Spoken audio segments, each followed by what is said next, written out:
Welcome back to our channel. Hello everyone, आज हम class 5 Hindi grammar book का first chapter भाषा पढ़ेंगे। So let's start. पाठ 1, भाषा को इंग्लिश में लैंग्वेज कहते हैं। पाठ से सीखेंगे भाषा की परिभाषा, भाषा के 2 रूप, लिपि, व्याकरण।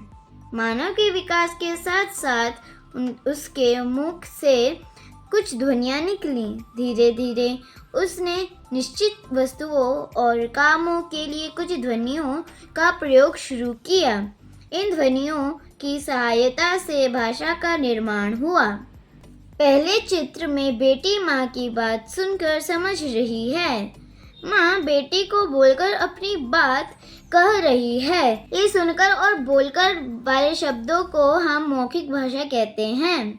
दूसरे चित्र में राधिका कविता लिखकर अपने विचार प्रकट कर रही है तथा उसका भाई पत्र पढ़कर बात जान रहा है। इस प्रकार हम सुनकर, बोलकर, पढ़कर और लिखकर अपने विचार प्रकट करते हैं तथा दूसरों के विचार जानते हैं। अर्थात सुनकर और बोलकर को हम मौखिक भाषा कहते हैं और पढ़कर और लिखकर को हम लिखित भाषा कहते हैं।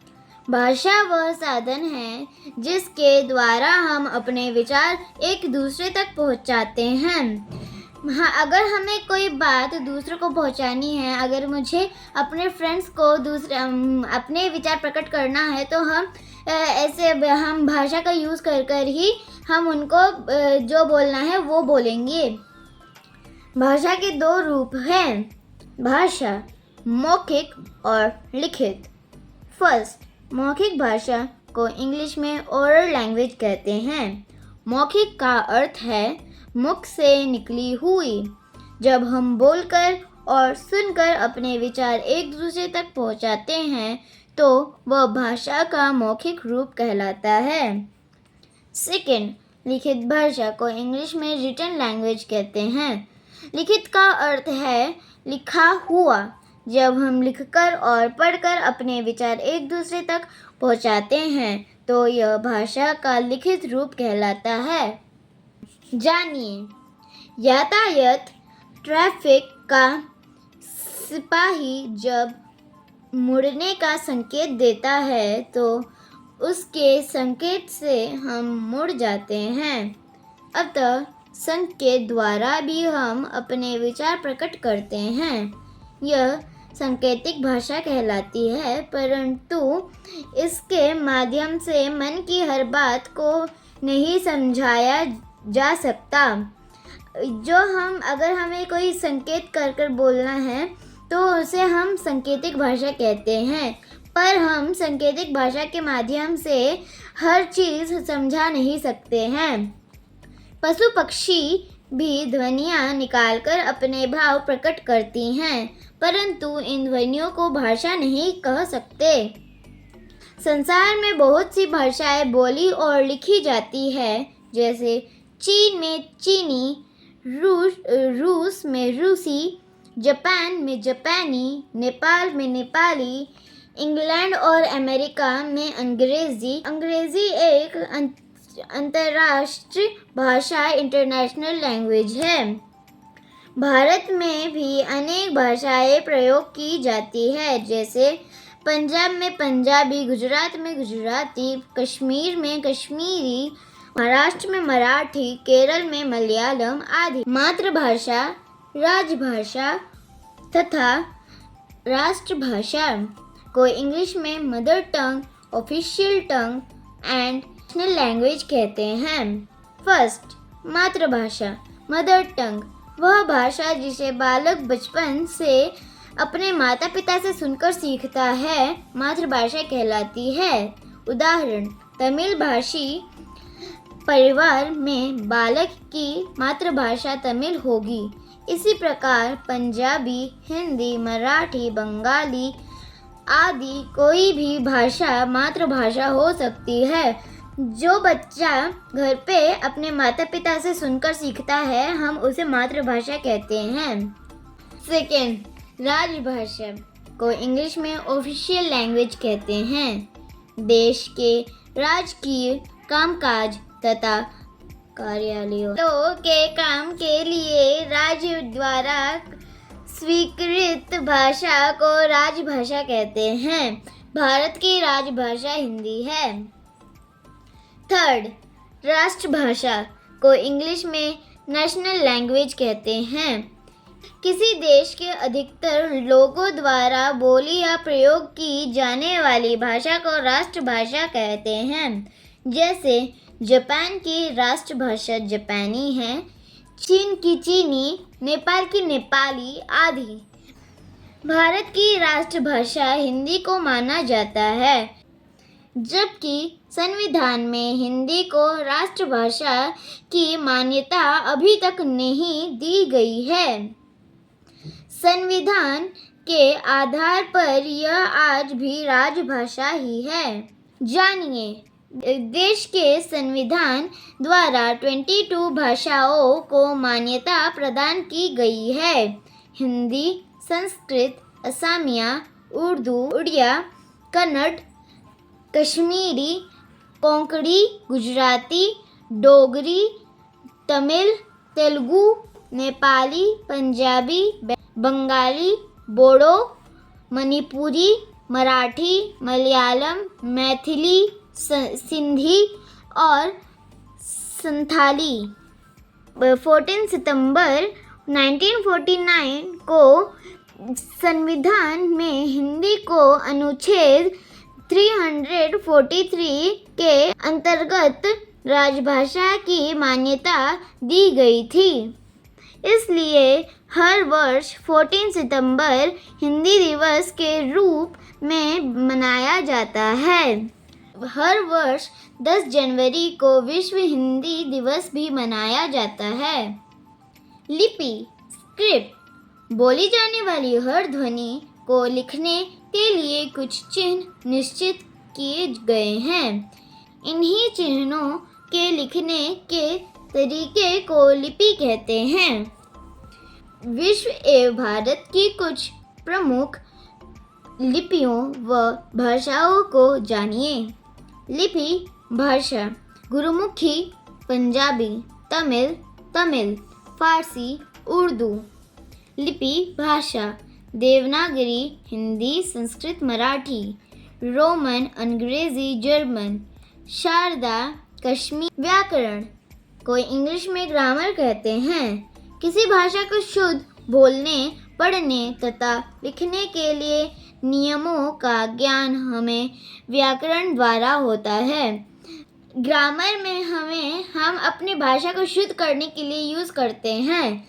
अगर हमें बोलना है बच्चा खेल रहा है, हम यह नहीं बोल सकते हैं कि बच्चा खेल रही है। तो यह सही करने के लिए हम व्याकरण का यूज़ करते हैं। जैसे मामा जी मेरे लिए रसगुल्ले लाई। यह वाक्य अशुद्ध है, शुद्ध वाक्य होगा मामा जी मेरे लिए रसगुल्ले लाए। पहले वाक्य में लिंग, सर्वनाम और क्रिया की अशुद्ध का ज्ञान व्याकरण द्वारा ही पता चल रहा है। हमने सीखा, बोलकर, सुनकर, लिखकर, पढ़कर अपने विचारों को आदान प्रदान करने का माध्यम भाषा कहलाता है। भाषा के लिखने के ढंग को लिपि कहते हैं। व्याकरण द्वारा हम भाषा को शुद्ध रूप में बोलना और लिखना सीखते हैं। कार्यपत्रक 1। फर्स्ट, सही विकल्प पर सही का निशान लगाइए। Tick the correct option. क, निम्नलिखित विकल्पों में से कौन सा विकल्प मौखिक भाषा का उदाहरण है? अ, अखबार, ब, पुस्तक, स, चर्चा, द, पत्र। आंसर स, चर्चा है। ख, भाषा के माध्यम से हम क्या व्यक्त करते हैं? अ, विचार, ब, चित्र, स, लेख, द, संदेश। आंसर अ, विचार सही है। ग, सांकेतिक भाषा को भाषा का मुख्य रूप नहीं माना जाता है क्योंकि यह सिर्फ मूक व्यक्तियों के लिए होती है। ब यह कभी कभी प्रयोग की जाती है। स यह एक कठिन भाषा है। द यह हर भाव व्यक्त नहीं कर सकती है। द आंसर द यह हर भाव प्रकट नहीं कर सकती है सही है। घ विचारों को सुनना भाषा की किस श्रेणी से संबंधित है? अ मौखिक भाषा, ब लिखित भाषा, स सांकेतिक भाषा, द स्पष्ट भाषा। आंसर अ मौखिक भाषा सही है। अंगा लिपि शब्द से आप क्या समझते हैं? अ भाषा के रूप का ज्ञान, ब सभी भाषाओं का ज्ञान, स भाषा लेखन के चिन्हों का ज्ञान, द भाषा के नियमों का शुद्ध ज्ञान। आंसर स भाषा लेखन के चिन्ह का ज्ञान। आंसर सही है। च मराठी भाषा की लिपि क्या है? अ तमिल, ब गुरुमुखी, स शारदा, द देवनागरी। आंसर द देवनागरी सही है। छ किस भाषा का संबंध देवनागरी लिपि से नहीं है?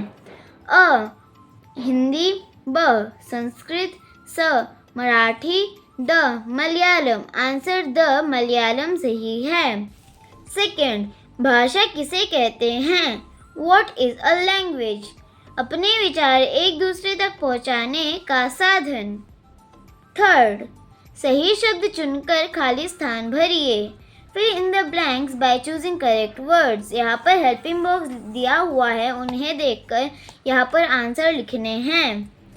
क भाषा के दो रूप मौखिक और डैश है। आंसर लिखित है। ख पंजाबी भाषा की लिपि डैश है, गुरुमुखी। ग हिंदी भाषा की लिपि डैश है, देवनागरी। घ डैश हमें भाषा के शुद्ध रूप का ज्ञान करवाती है। व्याकरण। अंगा डैश एक अंतर्राष्ट्रीय भाषा है, अंग्रेजी। फोर्थ निम्नलिखित वाक्यों में भाषा का कौन सा रूप प्रयोग में आया है? लिखिए। Right which form of language is used in the following sentences. यहाँ पर कौन से भाषा का रूप आएगा जैसे मौखिक और लिखित, वो यहाँ पर लिखने हैं। क निधि कहानी लिख रही है, लिखित। ख अहमद समाचार सुन रहा है, मौखिक। ग दीपा पुस्तक पढ़ रही है, लिखित। घ नेताजी भाषण दे रहे हैं, मौखिक। अंगा नानी भजन गा रही है, मौखिक। च श्रीमती सुधा सब्जी खरीद रही है, मौखिक। छ विभूति टेलीविज़न देख रही है, मौखिक। फिफ्थ नीचे दी गई वर्ग पहेली में कुछ भाषाओं के नाम छिपे हैं, उन्हें चाटकर उचित स्थान पर लिखिए। Name of same languages are hidden in the following crossword. Pick and write under the right column. यहाँ पर क्रॉसवर्ड पजल दिया हुआ है, उनमें से लेकर यहाँ पर लिखना है। भारत की भाषाएं हिंदी, मराठी, पंजाबी, तमिल। अन्य देशों की भाषाएं चीनी, जापानी, जर्मन, अंग्रेजी। सिक्स्थ मातृभाषा किसे कहते हैं? आपकी मातृभाषा कौन सी है? नाम लिखिए। What is mother tongue? What is name of your mother tongue? Right the name. वह भाषा जिसे बालक बचपन से अपने माता पिता से सुनकर सीखता है, उसे मातृभाषा कहते हैं। मेरी मातृभाषा तेलुगु है। आपकी जो मातृभाषा है वो यहाँ पर लिख सकते हैं। सेवेंथ मिलान कीजिए। Match the following. लिपि, भाषा, Farsi, Urdu, Roman, German, Sharada, Kashmiri, Tamil, Tamil, Devanagari, Sanskrit. Thank you for watching. Please like, share and subscribe my channel.